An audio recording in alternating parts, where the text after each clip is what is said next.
Properties of Fourier series, उसमें हमने 3 properties पढ़ ली हुई है, linearity, time shift, frequency shift. सही। आज हम शुरू करेंगे किससे? टाइम रिवर्सल से।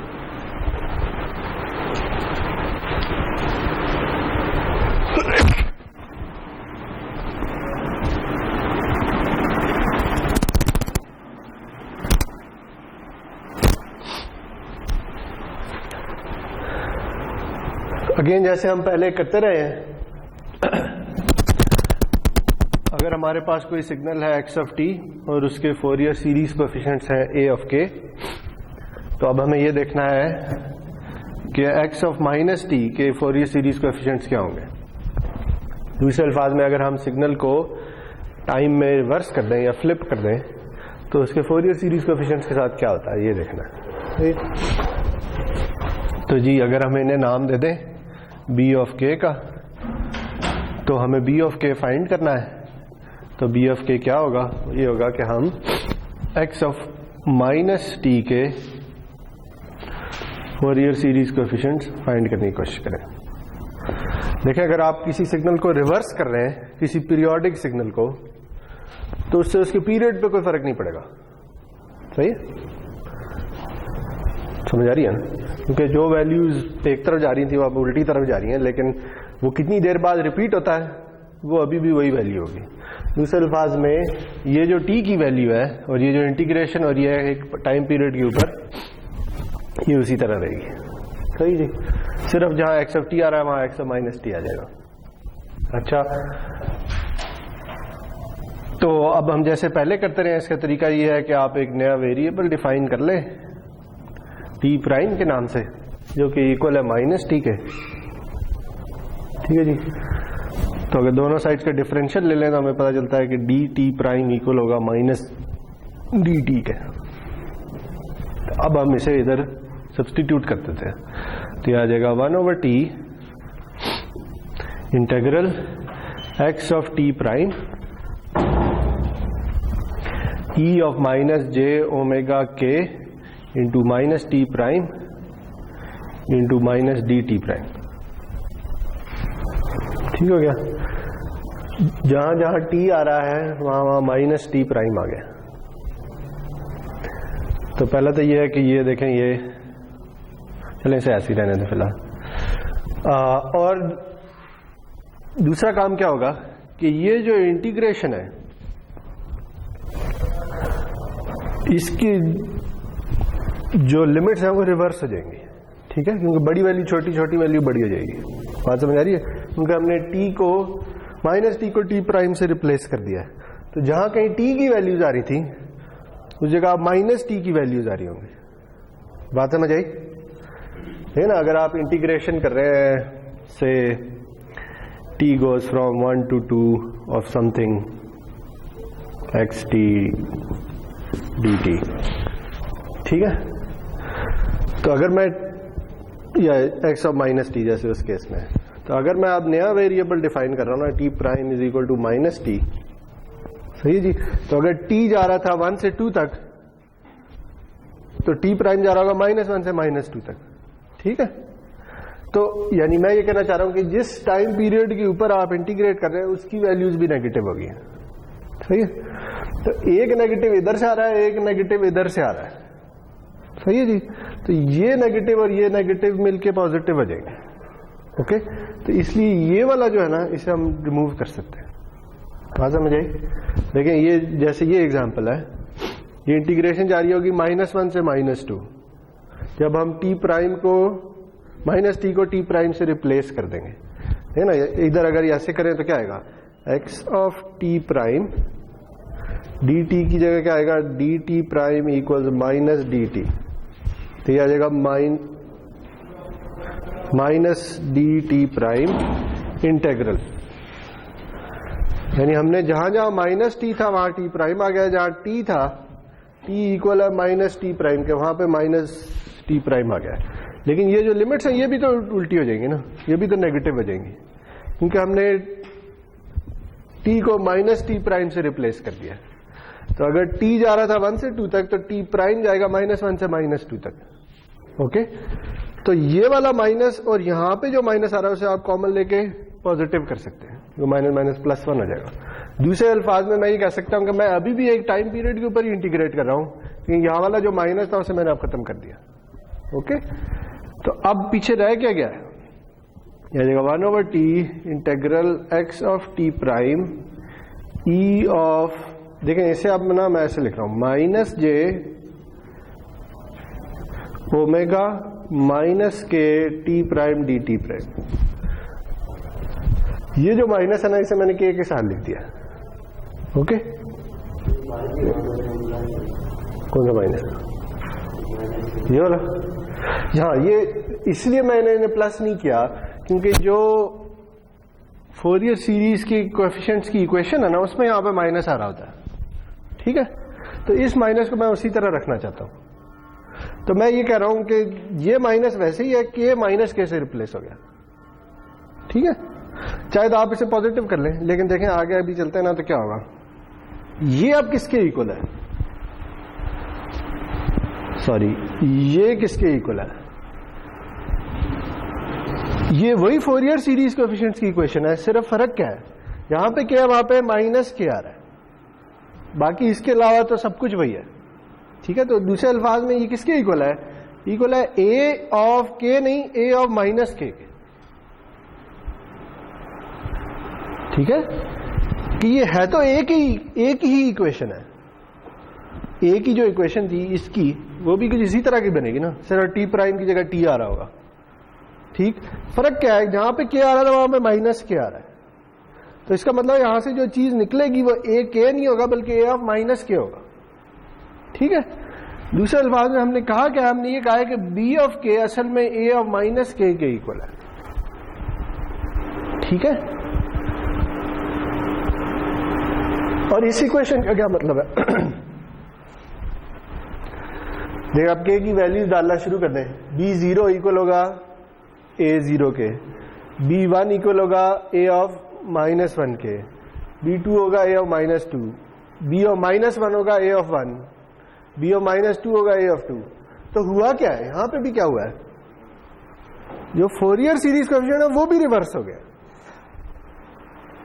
जैसे हमने इस सिग्नल को टाइम रिवर्स किया है तो ये फ्लिप हो गया है, इसी तरह ये फोरियर सीरीज कोएफिशिएंट्स भी फ्लिप हो गए।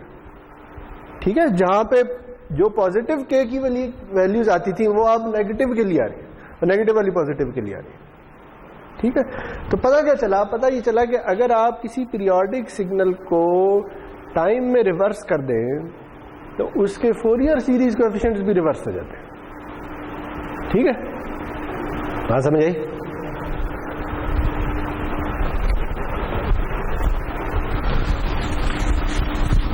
अच्छा,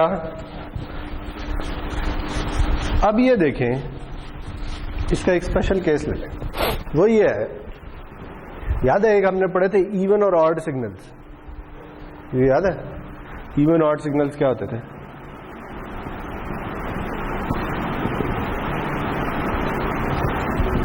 हैं जी,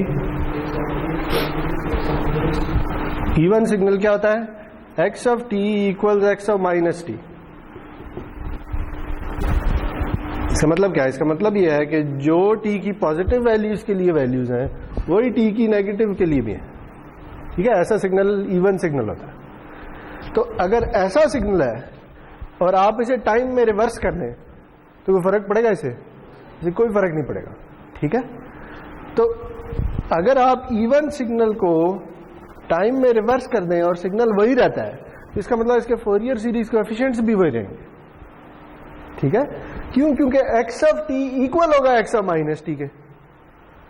सही, तो फिर लाजमी है कि ये जो b ऑफ k है ये भी इसके इक्वल हो। ठीक हो गया। दूसरे अल्फाज में अगर इवन सिग्नल को टाइम में रिवर्स कर दिया जाए तो कुछ भी नहीं होता, ना वो सिग्नल टाइम में चेंज होता है ना वो सिग्नल के फोरियर सीरीज कोएफिशिएंट्स चेंज होते हैं। अब इसलिए अगर सिग्नल नहीं चेंज हो रहा तो उसके फोरियर सीरीज कोएफिशिएंट्स क्यों चेंज होंगे। ओके, लेकिन अगर इसकी क्या एग्जांपल है, जैसे कोसाइन है, x of t equals cos of से π/2t। ठीक है, इसके फोरियर सीरीज कोएफिशिएंट्स क्या होते हैं याद है? दो ही होते हैं, एक a1 होता है और एक a-1 होता है, दोनों की वैल्यू 1/2 होती है। याद है किसी को? ये वही ऑयलर्स फार्मूले से आता ना, 1/2 e/j π/2t plus 1/2 e-j π/2t। ठीक है, तो ये ऐसी है कि यहाँ पे k की वैल्यू 1 है और यहाँ पे k की वैल्यू -1 है, तो इसका मतलब है कि ये a1 है और ये a-1 है। तो देखिए ये भी इवन है, ये भी एक जैसे हैं। तो अगर मैं कोसाइन को रिवर्स कर दूं टाइम में, तो ना वो टाइम में चेंज होगा ना उसके फोरियर सीरीज कोएफिशिएंट्स चेंज होगा। ओके, लेकिन इसके मुकाबले में ऑड सिग्नल क्या होता है?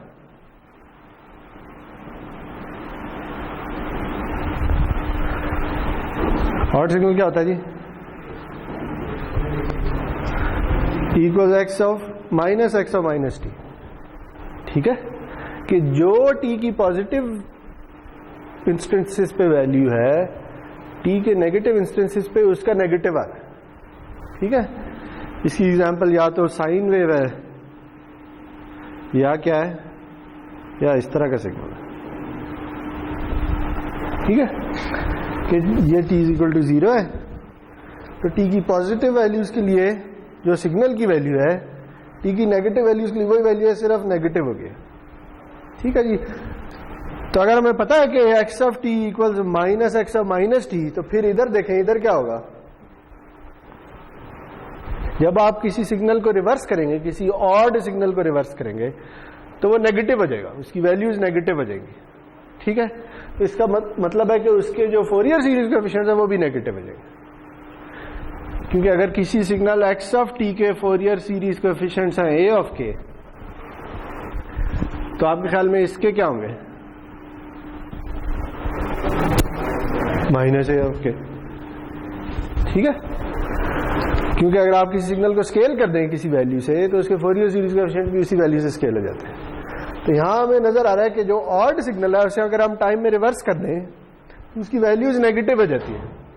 ठीक है, इसका मतलब है कि उसके फोरियर सीरीज कोएफिशिएंट्स भी जो नेगेटिव वाले हैं वो पॉजिटिव, और पॉजिटिव वाले नेगेटिव, इस तरह से हो जाएंगे। ठीक है, तो ये इसके स्पेशल केसेस हैं कि अच्छा इवन सिग्नल होगा तो क्या होगा, ऑड सिग्नल होगा क्या होगा।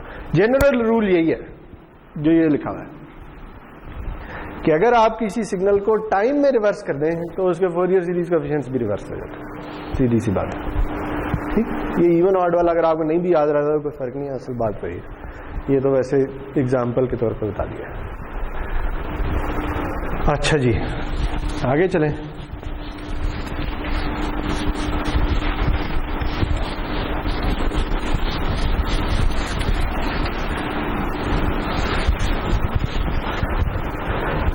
अच्छा जी, अब प्रॉपर्टी है मल्टीप्लिकेशन की।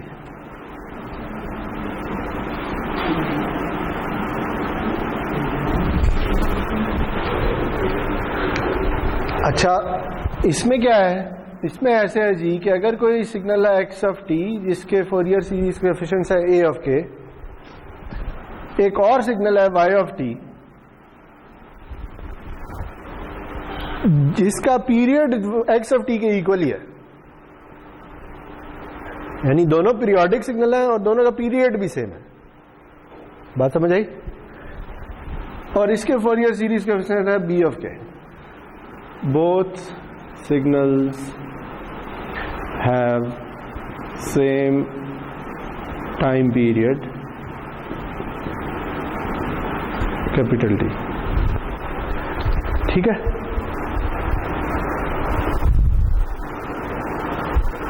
यानी मेरे पास दो सिग्नल हैं,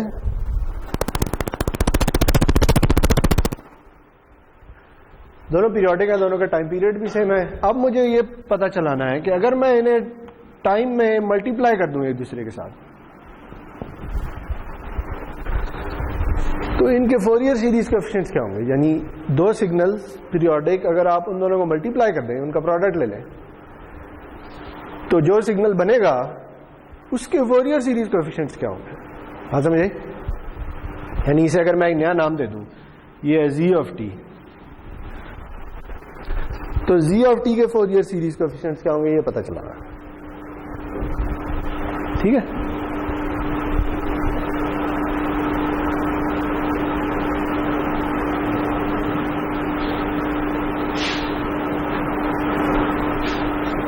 अच्छा देखें जी, तो से जी ऑफ टी के जो फोरियर सीरीज कोएफिशिएंट्स हैं उन्हें मैं नाम दे देता हूं सी ऑफ के, ठीक है। तो हमें यह पता है कि जी ऑफ टी को, पहली तो बात यह है कि जी ऑफ टी का पीरियड क्या होगा, हाँ? अगर एक्स का पीरियड कैपिटल टी है, वाई का पीरियड कैपिटल टी है, तो जी का पीरियड क्या होगा, वो भी कैपिटल टी ही होगा, ठीक है। ये दो सिग्नल्स पीरियोडिक हैं, एक ही पीरियड है, तो आप दोनों को आप time point by point multiply कर देते हैं, जो सिग्नल लेगा वो भी पीरियोडिक ही होगा और उसका भी वही पीरियड होगा, ठीक है। तो इसका मतलब यह है जी कि हम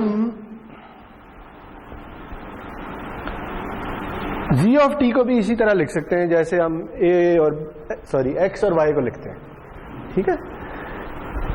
यानी जी ऑफ टी के अगर Fourier series coefficient c of k हैं तो फिर हम उसे इसी तरह लिखेंगे ना, फोरियर सीरीज की फॉर्म में। हमें पता ये चलाना है कि सी ऑफ के की वैल्यू क्या है, ये नहीं पता, लेकिन पीरियड वही है, यानी ओमेगा की वैल्यू वही है जो एक्स के लिए है, जो वाई के लिए, ठीक है। ओमेगा अभी भी वही है 2π/t के इक्वल है। बात समझ आ रही है? ये क्या लिखा है मैंने जी को उसके फोरियर सीरीज कोएफिशिएंट्स की फॉर्म में लिख लिया। पता ये चलाना है कि सी ऑफ के की वैल्यू क्या, ठीक है। लेकिन हमें यह पता है कि जी ऑफ टी असल में क्या है, वो है x of t into y of t, यही है ना। और इन दोनों की भी फोरियर सीरीज कोएफिशिएंट्स एग्जिस्ट करते हैं, तो इसका मतलब है कि ये इक्वल है इसके, और y ऑफ t इक्वल है इसके, सही। क्योंकि x ऑफ t को अगर मैं फोरियर सीरीज की फॉर्म में लिखूंगा तो ऐसे लिखूंगा, y ऑफ t को लिखूंगा तो उसके फोरियर सीरीज कोएफिशिएंट चूंकि b के हैं तो उन्हें ऐसे लिखूंगा, सही हो गया।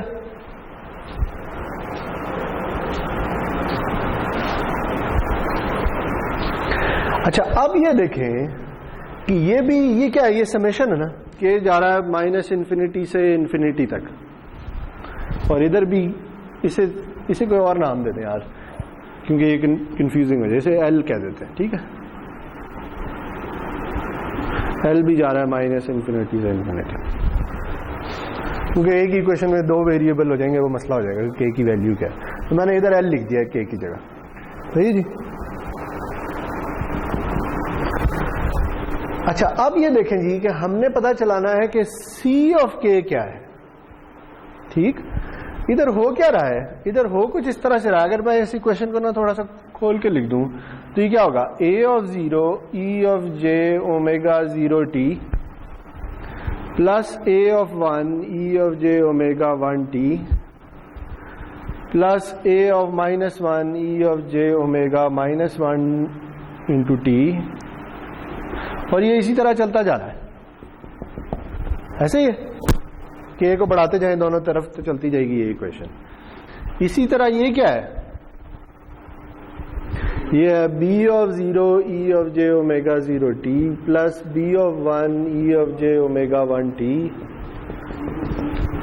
b of -1 e of j omega -1 t, और ये चलता जा रहा है, ठीक हो गया। बात समझ आई? मैंने दोनों इक्वेशन को खोल दिया, सही है ना। अभी तक कोई मसला आया तो बताएं। अच्छा अब ये देखें किससे मैं ना, मुझे ये पता चलाना है, मुझे ये पता चलाना है फॉर एग्जांपल कि ओमेगा के साथ ना के की एक पर्टिकुलर वैल्यू कब आती है, मतलब यानी ये इन सारों के साथ मल्टीप्लाई होगा, ये इन सारों के साथ मल्टीप्लाई होगा, फिर उससे अगली वैल्यू इन सारों के साथ, ऐसे ही होगा ना।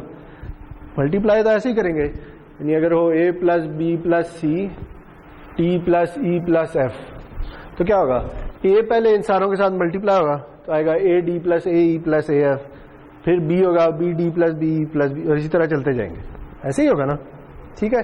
देखें अब ये देखें कि अगर मैं ना यहां से कोई पर्टिकुलर वैल्यू उठा लेता हूं, से कोई वैल्यू k उठा लेता हूं, तो ये आएगी a k into E j omega T, सही है। k की वैल्यू कुछ भी हो सकती है, और इधर से ना मैं एक और वैल्यू उठा लेता हूं, वो है बी ऑफ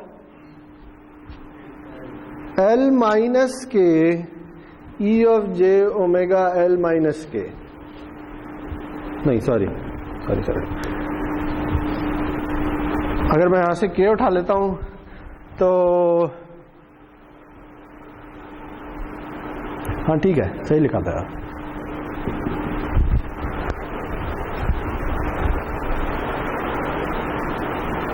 ठीक है, ये मैंने क्यों किया है, मैं सिर्फ ये आपको ये बताना चाह रहा हूं, यहां पे भी एल माइनस क्या है कि जब ये वाली टर्म इस वाली टर्म के साथ मल्टीप्लाई होगी तो आंसर क्या आएगा, आंसर आएगा ए के बी ऑफ एल माइनस के ई जे ओमेगा एल टी, यही आएगा ना, क्योंकि इन दोनों के जो एक्सपोनेंट्स में चीजें आ रही हैं वो ऐड हो जाएंगी। तो यहां पे ओमेगा के आ रहा है, यहां पे ओमेगा एल माइनस ओमेगा के आ रहा है, टी भी आ रहा है, इसे खोल के लिख दूं यार, आ जाएगा ओमेगा के, चलें लिख देते हैं यार, इंटू ई जे ओमेगा एल माइनस के इंटू टी। ये वाला स्टेप समझ नहीं आया? अच्छा एक मिनट,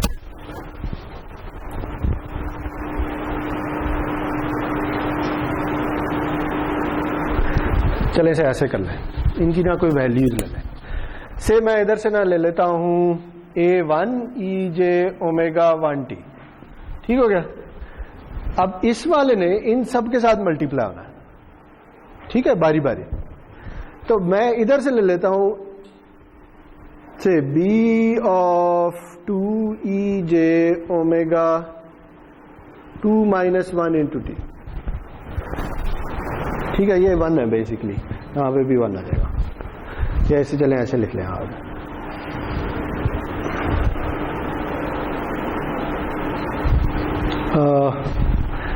जो मैं समझाना चाह रहा हूं वो रुके,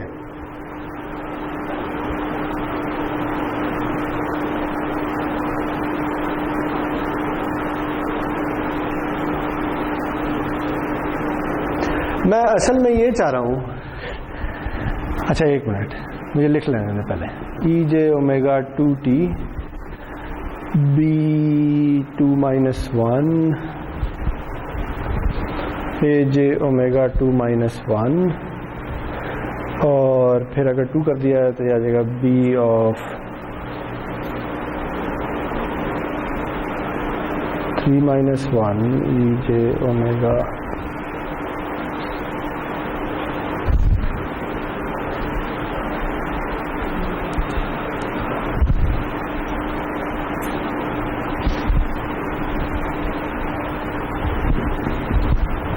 A3 e j omega 3t b of 2 minus 3 e of j omega 2 minus 3t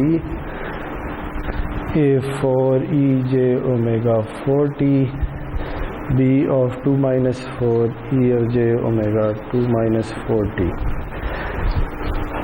अच्छा देखें, मैं सिर्फ वो वाली टर्म्स ले रहा हूं दोनों तरफ से कि जिनको मल्टीप्लाई करने से ना ओमेगा के साथ जो वैल्यू आएगी वो कांस्टेंट आएगी। देखें इन दोनों को अगर मैं मल्टीप्लाई करूं तो आएगा क्या, A1 b of 2 minus 1 e of j omega 2t, यही आएगा ना, ठीक है ना। इसको अगर मैं इससे मल्टीप्लाई कर दूं तो इनके एक्सपोनेंट्स ऐड हो जाएंगे।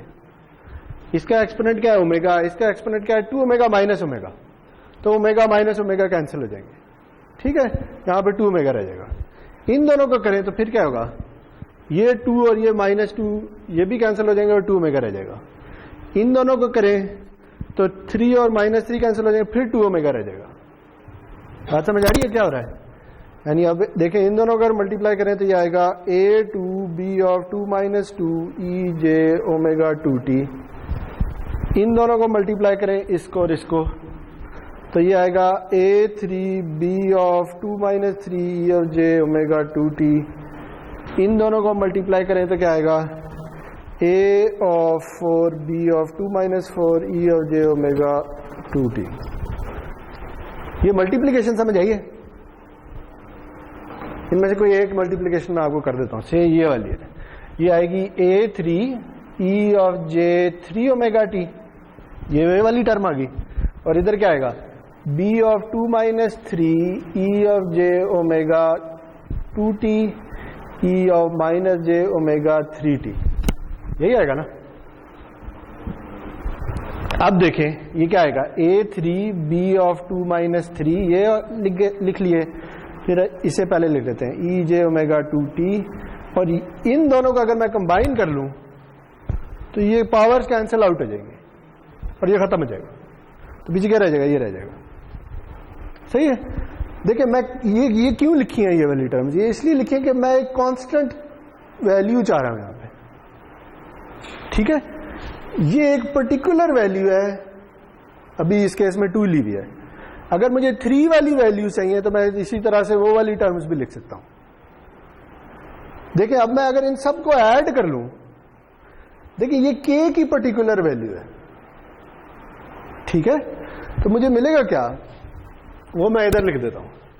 देखिए वो आएगा A1 B of 2 minus 1 plus A2 B of 2 minus 2 plus A3 B of 2 minus 3, और ये चलती जाएगी, ये कभी खत्म नहीं होगी। मैंने तो सिर्फ थोड़ी सी 4 टर्म्स लिखी हैं, इनकी वैल्यूज कुछ भी हो सकती हैं, क्योंकि K और L की वैल्यूज माइनस इंफिनिटी से इंफिनिटी तक हो सकती हैं। तो ये पैटर्न चलता नहीं जाएगा, क्या ख्याल है। ये होगा A3 B of 2 minus 3, A4 B of 2 minus 4, A5 B of 2 minus 5, चलते जाए।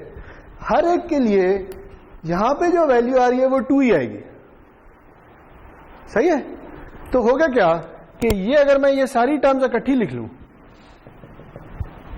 ये सारी किसके साथ मल्टीप्लाई हो रही होंगी, इसके साथ, ऐसे ही है।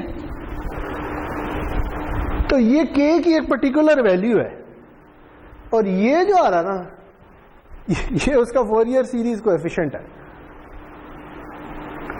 ठीक है। अगर मैं अब 3 वाली वैल्यूज लिखनी शुरू कर दूं तो वो क्या होंगी, वो होंगी A1 B of 3 minus 1 plus A2 B of 3 minus 2 plus A3 B of 3 minus 3, और चलते चले जाएं। ये सारी वैल्यूज कौन सी होंगी, जो 3 वाली है। इस तरह 4 वाली आएंगी, 5 वाली आएंगी, 0 वाली आएंगी, -1 -2 सब आ जाएंगी, ठीक है। तो ये निकल रहे क्या है, ये देखें ये k की पर्टिकुलर वैल्यूज निकल रही है ना, तो बाकी साथ जो आ रहा है वो क्या है, वो ck है, ठीक है। तो देखिए ck बन रहा क्या है, ck ये सारी की सारी वैल्यूज हैं, सही है। लेकिन अच्छा आप मुझे ये बताएं कि इसे ना मैं किसी तरह एक कॉम्पैक्ट फॉर्म में लिखना चाहता हूं ये सारी चीज को, तो मैं कैसे लिख सकता हूं, मैं लिख सकता हूं, देखें A of k B of 2 minus k summation k goes from minus infinity to infinity, क्या ख्याल है। ऐसे लिख नहीं सकता इस इक्वेशन को, अब k की वैल्यू डालते जाए ना तो ये सारी टर्म्स निकलती चली जाएंगी। इस तरह मैंने अगर इस इक्वेशन को लिखना हो तो ये क्या आएगा, A of k B of 3 minus k goes from minus infinity to infinity, ठीक है। तो ये क्या है, ये फोरियर सीरीज कोएफिशिएंट्स हैं, किसके, इस सिग्नल के, क्योंकि ये एक पर्टिकुलर k के लिए आ रहे हैं। यहां पे k2 है तो ये सारे आ गए, इसमें k3 है तो ये सारे आ गए, ठीक है। तो पता क्या चला, पता ये चला कि ck जो है ना, असल में अगर मैंने, अच्छा चले इससे एक स्टेप पहले कर लें, से मैंने C1 निकालना है, वो C2 निकला हुआ है, चले C2 निकालना है, तो मुझे C2 मिलेगा A of k B of 2 minus k goes from minus infinity to infinity, ये C ऑफ 2 होगा। क्योंकि ये देखें ये क्या है, ये सारी की सारी जो टर्म्स हैं ये मल्टीप्लाई हो रही है E J ओमेगा 2t के साथ, ठीक है। इसका मतलब है इस इक्वेशन में जब k की वैल्यू 2 डाली जाए तो ये वाली टर्म तो आ गई, साथ ही जो सब कुछ आ रहा है ये ck है या C2 है, तो ये C2 आ रहा है। इसी तरह C3 का अगर मुझे चाहिए तो वो क्या होगा, C3 होगा k goes from minus infinity to infinity A k B of 3 minus k, इस तरह मैं C4 C5 सारे निकाल सकता हूं। लेकिन देखिए ये है क्या, ये मिलती जुलती, ये कोई फेमिलियर इक्वेशन लग रही है? ये किस चीज की इक्वेशन है? याद पड़ता है किस चीज की इक्वेशन है? अच्छा, अब मैं अगर ये कर दूं कि अगर आपको Cn चाहिए, n कुछ भी हो सकता है, तो फिर क्या इक्वेशन होगी? k goes from -infinity to infinity a of k b of n minus k, यही होगी ना? n कुछ भी हो सकता है। अगर C1 चाहिए तो n1 डाल दें, C2 चाहिए तो n2 डाल दें। ठीक है, इस इक्वेशन को देख के लगता है ये कोई पहले कहीं पड़ी हुई है, नहीं याद रहा। चले अगर ऐसे लिख दूं, C of n equals a of k b of n minus k, k goes from minus infinity, ये क्या होता है? ये है क्या? ये इक्वेशन भी नहीं याद।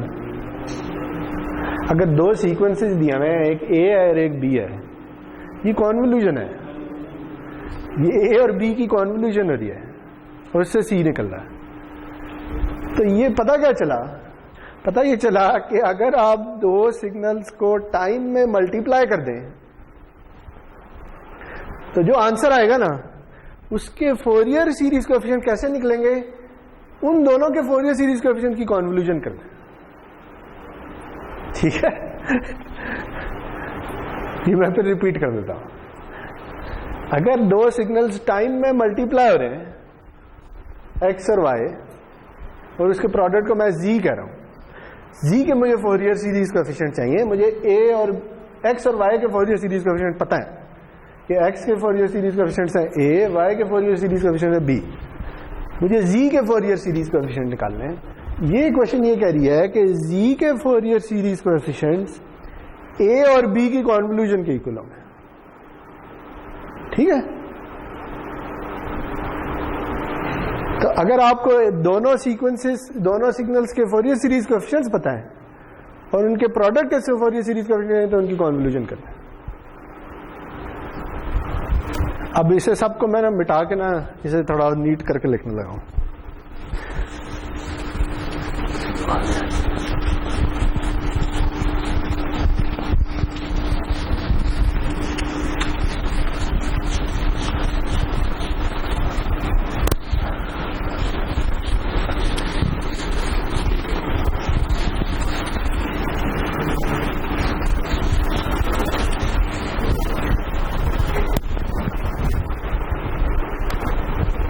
इसे कहते ऐसे हैं,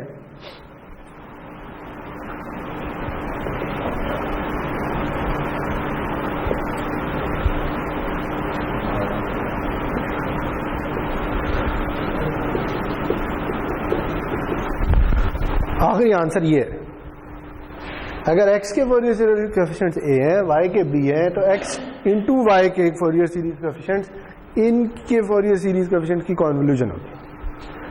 ठीक है जी।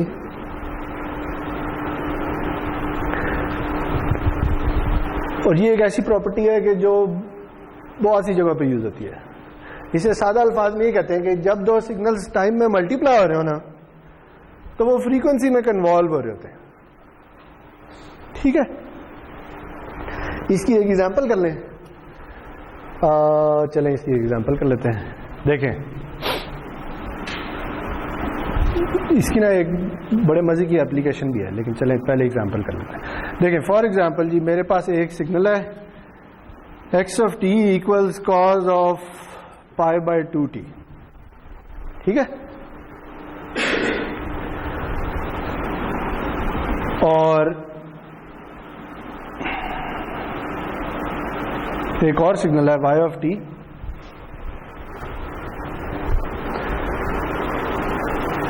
जो कि है कोसाइन ऑफ 1000 पाई t। ठीक है जी, अगर जरा आसान करना है तो इसे ऐसे कर लेते हैं। चलें, ये ओके, मेरे पास दो सिग्नल्स हैं, एक है कोसाइन ऑफ पाई t, एक है कोसाइन ऑफ 1000 पाई t। ठीक है, पहली तो बात यह है क्या ये दोनों पीरियोडिक हैं?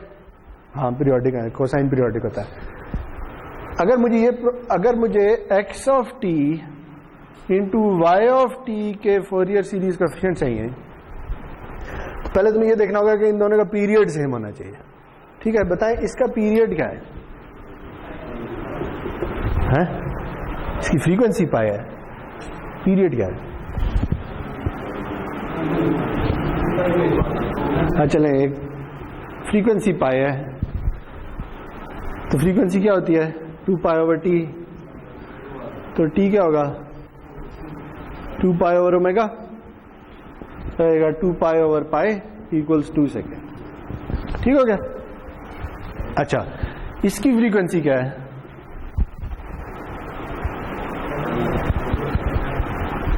1000 पाई। ठीक है, तो इसका पीरियड क्या निकलेगा? वो होगा 2 पाई ओवर 1000 पाई इक्वल्स 1 ओवर 500। ये निकलेगा ना? सही हो गया?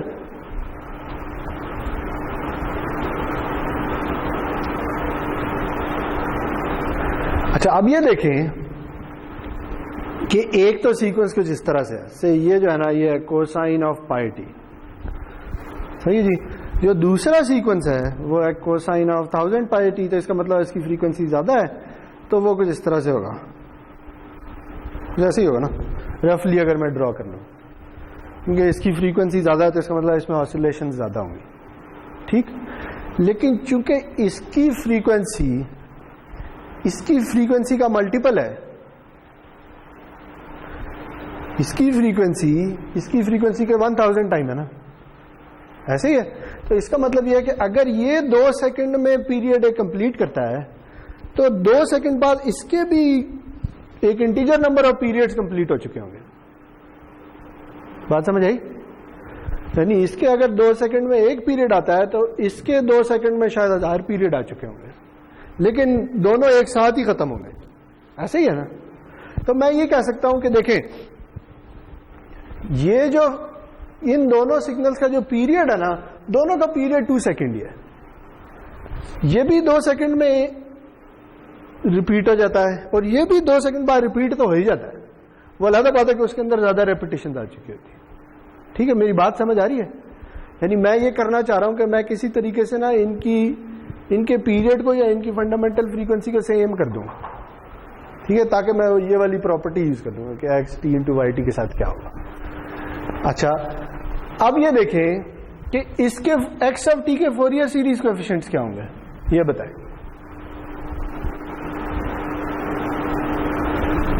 ऑयलर्स फॉर्मूले से हम ये लिख सकते हैं 1/2 ई जे pi T plus 1/2 E minus जे पाई टी। ऐसे ही है ना? तो एक फोरियर सीरीज कोएफिशिएंट ये है और एक ये है। ठीक हो गया? अच्छा, जो वाई टी है उसको भी मैं ऐसे ही लिख सकता हूं। वो क्या आएगा? वो आएगा 1/2 ई जे 1000 पाई टी प्लस 1/2 ई और माइनस जे 1000 पाई टी। ठीक है, तो मैं ये लिख सकता हूं जी कि A1 तो जो है वो है 1/2 और A ऑफ -1 जो है वो भी है 1/2। ठीक हो गया? और इसके लिए मैं लिख सकता हूं A ऑफ 1000 है 1/2 और A ऑफ -1000 है 1/2। क्या ख्याल है? सही है ना? क्योंकि इसकी फ्रीक्वेंसी इसका 1000 टाइम्स है, यानी 1000वां मल्टीपल है। तो इसका मतलब है कि जो फोरियर सीरीज कोएफिशिएंट की बात हो रही है उसमें k की वैल्यू 1000 है। सही है? ओके, अच्छा, अगर ये बात समझ आ गई तो इन्हें ड्रॉ कर लेते हैं।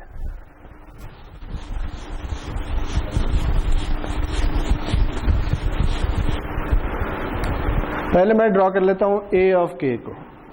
ठीक है, ये k है, तो क्या होगा? ये आएगा 0 -1 और 1 पे वैल्यू होगी 1/2 और -1 पे भी वैल्यू होगी 1/2। ठीक हो गया? ये तो हमने a के ड्रॉ कर दिया। अब मुझे ड्रॉ करने हैं b of k।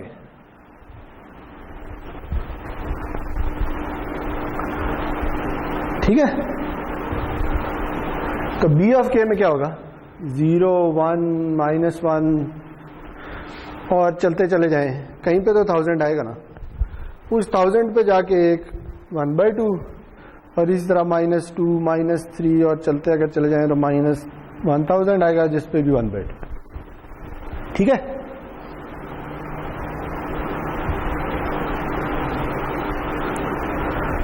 Okay.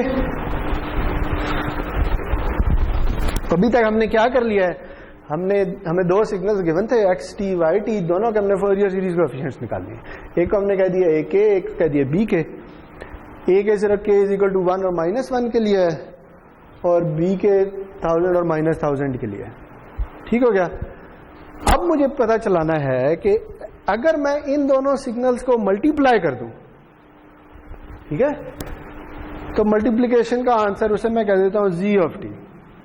z of t के फोरियर सीरीज कोएफिशिएंट्स क्या होंगे? ठीक है, तो z ऑफ t के फोरियर सीरीज को कैसे निकलेंगे? इन दोनों को कन्वॉल्व कर दें। ठीक है, अब बताएं जी कि इन दोनों की कॉन्वोल्यूशन का आंसर क्या है आपके ख्याल में? एक सिग्नल को अगर किसी इंपल्स के साथ कन्वॉल्व कर दें तो आंसर क्या आता है जी? वही इंपल्स आ जाती होती है ना। यानी हम ये कहते हैं कि अगर x ऑफ n है उसे मैं कन्वॉल्व कर दूं डेल्टा ऑफ n के साथ तो आंसर x ऑफ n ही आएगा। नहीं होता ना, सही है। तो अब इधर देखें, ये भी एक इंपल्स है, ये भी एक इंपल्स है। मैं ये कह देता हूं कि मैं इस सिग्नल को इस इंपल्स के साथ कन्वॉल्व कर रहा हूं। ठीक, अच्छा, अब अगर मुझे ये बताएं कि अगर मैं शिफ्टेड इंपल्स के साथ कन्वॉल्व करूं, अगर n-10 हो तो फिर क्या आंसर आता है? तो सिग्नल भी उसी 10 से शिफ्ट हो जाता होता है। ठीक है, तो अगर मैं इस सिग्नल को इसके साथ कन्वॉल्व करूं तो आंसर क्या आएगा? यही सिग्नल, लेकिन वो शिफ्ट हो चुका होगा इधर। ठीक है, तो आंसर क्या आएगा? आंसर आएगा एक इंपल्स आएगी 1001 पे और एक इंपल्स आएगी 999 पे। क्या ख्याल है? ये पूरा का पूरा सिग्नल उठ के इधर चला जाएगा। ऐसे ही है ना, क्योंकि देखें हम क्या कर रहे हैं, हम इस सिग्नल को एक शिफ्टेड इंपल्स के साथ कन्वॉल्व कर रहे हैं। अगर यहां मैं 1000 लिख दूं तो यहां 1000 आ जाएगा। दूसरे अल्फाज में इसने 1000 से शिफ्ट हो जाना है, तो जो 0 वाली वैल्यू वो 1000 पे चली जाएगी, जो -1 वाली वो इधर आ जाएगी, वो इधर आ जाएगी। ठीक हो गया। लेकिन अभी इसके साथ कन्वॉल्व करना रहता है, इसके साथ कन्वॉल्व करेंगे तो ये उठ के इधर भी चला जाएगा। ठीक है, तो इधर क्या आएगा? -1000 -1001 -999, तो एक इधर आ जाएगी, एक इधर आ जाएगी। ओके हो गया। तो देखिए ये क्या है, इन दोनों के प्रोडक्ट के फोरियर सीरीज कोएफिशिएंट्स। ठीक है, सही है जी। तो हुआ क्या है कि एक सिग्नल जो कम फ्रीक्वेंसी पे पड़ा हुआ था, पाई टी पे पड़ा हुआ था, वो उठ के एक हायर फ्रीक्वेंसी पे चला गया। ऐसे ही हुआ ना, यानी ये कहां पे था? पाई और माइनस पाई पे था ना, वो उठ के 1001 और 999 पाई पे चला गया। ठीक है, पूरे सिग्नल को उठा के हम इधर ले गए, इसी तरह पूरे सिग्नल को उठा के हम इधर भी ले गए।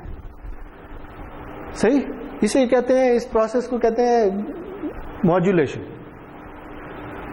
ये कम्युनिकेशन में आप पढ़ेंगे। लेकिन होता क्या है कि अगर आपको कोई भी सिग्नल गिवन है और उसे आपने फ्रीक्वेंसी में किसी हायर फ्रीक्वेंसी पे लेके जाना है, ठीक है, अब अज्यूम करें कि इधर ना ये नहीं है, कोई और सिग्नल है, से कुछ इस तरह का सिग्नल है, ये सिग्नल कुछ भी हो सकता है ना। अगर मैं इसे इस कोसाइन के साथ मल्टीप्लाई कर दूं तो ये पूरा का पूरा सिग्नल उठ के इधर आ जाएगा और ये पूरा का पूरा सिग्नल उठ के इधर चला जाएगा। ऐसे ही है। देखिए, जब आप कहते हैं ना, अगर आपको याद हो, हमने अभी थोड़ी देर पहले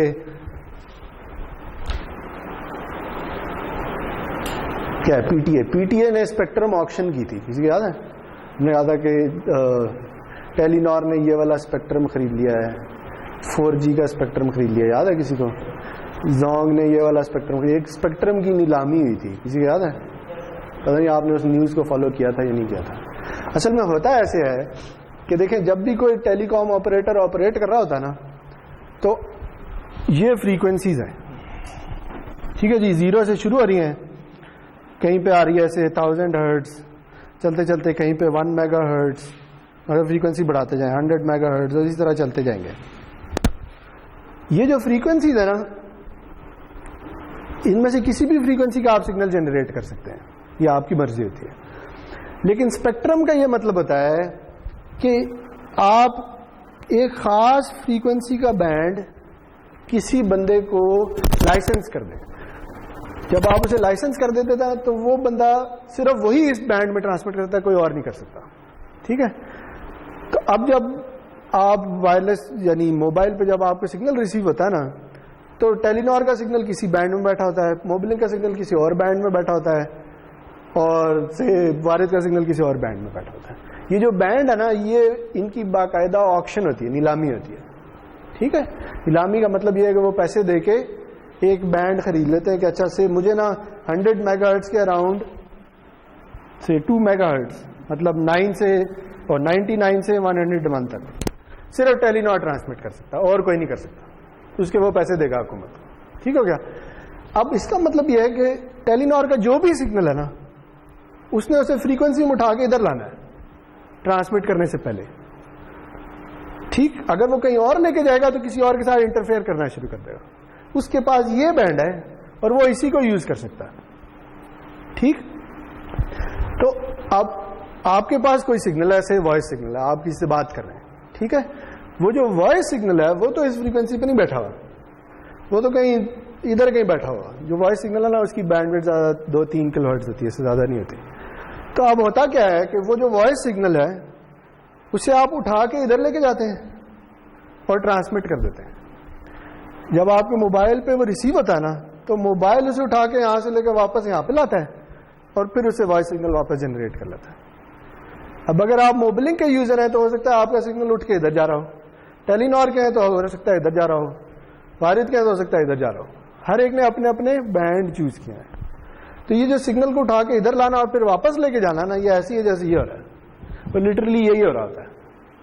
आप कोई सिग्नल पकड़ते हैं जो वॉइस सिग्नल है, उसे कोसाइन के साथ मल्टीप्लाई कर देते हैं। उस कोसाइन की फ्रीक्वेंसी वो फ्रीक्वेंसी होती है जो आपको लाइसेंस हुई है, ठीक है। अगर टेलीनॉर को 100 मेगाहर्ट्ज लाइसेंस हुआ है तो वो कोसाइन के साथ मल्टीप्लाई करेगा जिसकी फ्रीक्वेंसी 100 मेगाहर्ट्ज है। तो वो सिग्नल जो है ना, स्पेक्ट्रम जो उसका है या उसके जो फोरियर सीरीज कोएफिशिएंट्स हैं, वो उठ के सारे इधर चले जाएंगे, ठीक है। तो ये बन जाएंगे, ठीक। अब इधर कोई और नहीं आ सकता। मोबिलिंक ने अगर करना है तो वो इस किसी और सिग्नल को उठा के से 900 मेगाहर्ट्ज पे ले जाता है या कहीं और ले जाता है जो उसे बैंड लाइसेंस हुआ, ठीक है। तो ये जो फ्रीक्वेंसी में सिग्नल को ऊपर लेके जाना और फिर नीचे वापस लेके आना, ये हर दफा हो रहा था जब भी आप सिग्नल रिसीव या ट्रांसमिट कर रहे थे, ठीक है। और उधर यही प्रॉपर्टी यूज हो रही होती है कि अगर आप सिग्नल को टाइम में कोसाइन के साथ मल्टीप्लाई कर दें तो फ्रीक्वेंसी में क्या होगा, उन दोनों के फोरियर सीरीज कोएफिशिएंट्स आपस में कन्वॉल्व हो जाएंगे। चूंकि कोसाइन का फोरियर सीरीज कोएफिशिएंट एक इंपल्स होती है, एक इधर और उधर, तो जो भी सिग्नल है ना वो उठ के इधर चला जाता है और उधर चला जाता है कन्वॉल्व होकर, ठीक है। जब आप रिसीव करते हैं ना, तो रिसीव करने के बाद आप दोबारा एक कोसाइन के साथ मल्टीप्लाई करते हैं। जब दोबारा करेंगे तो फिर क्या होगा, अगर मैं अब ये सिग्नल आपको रिसीवर है, ठीक है, इसे मैं दोबारा इस कोसाइन के साथ मल्टीप्लाई कर देता हूं, तो क्या होगा, ये वाला उठ के 0 पे आ जाएगा और ये वाला उठ के कहीं इधर चला जाएगा, ऐसे ही होगा ना। तो जो 0 के करीब आएगा ना, उसे आप ले लेंगे, दूसरे को रिजेक्ट कर देंगे। वो रिजेक्ट कैसे करेंगे ये बाद में पढ़ेंगे। तो ये चीज हर वक्त यूज हो रही होती है, ठीक है। तो आपके लिए ये एप्लीकेशन याद रखना कोई जरूरी नहीं है, आपके लिए जरूरी है कि अगर सिग्नल्स टाइम में मल्टीप्लाई हो तो उनके फोरियर सीरीज कोएफिशिएंट कन्वॉल्व हो जाता है, ठीक है।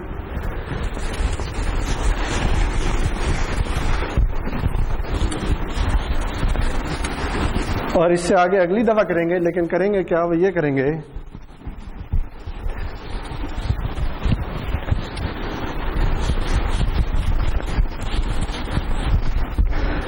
कि अगर ये दो सिग्नल कन्वॉल्व हो रहे हो तो फिर इनके फोरियर सीरीज कोएफिशिएंट मल्टीप्लाई हो जाते हैं। ठीक है, ये अगली दफा करेंगे। आज का लेक्चर यहीं पर खत्म हो जाएगा, क्योंकि